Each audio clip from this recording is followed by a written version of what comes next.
Hey guys, it's day 3 and 4 of building a football club from scratch, and I have a couple things to update you guys on. So, yesterday I was too tired to record a video, so I'm recording one today of yesterday. But yesterday, what really happened that was really, really cool was we got in touch with a hyper localized firm who specializes in publishing stories and events for kids in the area. So I got to partner with them, and I can't announce it yet because not everything has gone through. But once it's gone through, I'll announce it. So everything's in place. We have struck up a deal, which is really cool, and they'll help us advertise in the area. So that's one thing that happened. That's really awesome. Another thing that happened, a little bit of a setback, but not really, and a plus.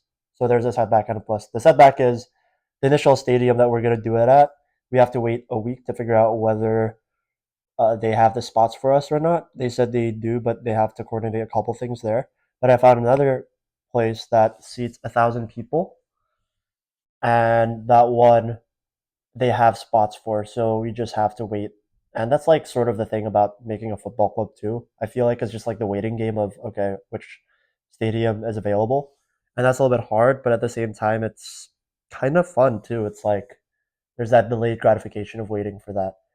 And today I shot a video with a guy in downtown Wheaton, which is really cool. I just walked around downtown Wheaton and I was like, hey, do you want to shoot a video? I only said that to one person, which said no. But the other person who I said that to, he was walking with his cup of coffee. I was like, hey, you want to shoot a video? I was like, yeah, sure. And apparently he is the assistant coach for Wheaton for the men's soccer team. And that was really funny because he went to Wheaton from 2016 to 2020 and he left and graduated.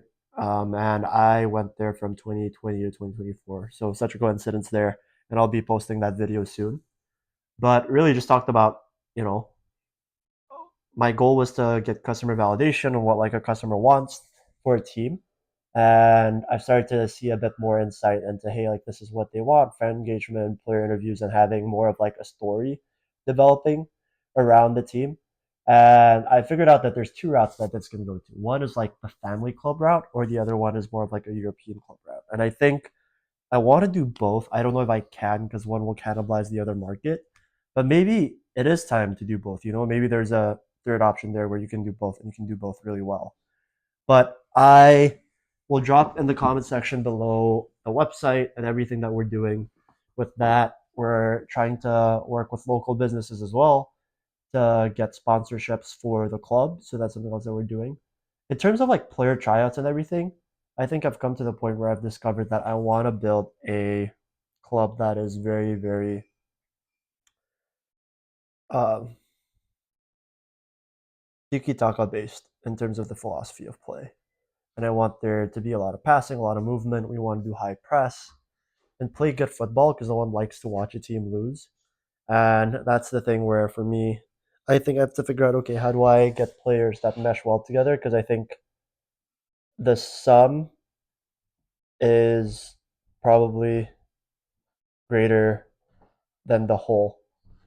The parts are greater than the whole, and I think that's where it's going to be good. And if you can play good football together, that's where I think it should be a place where we can actually win if people just know how to play with each other instead of one guy trying to dribble past everyone.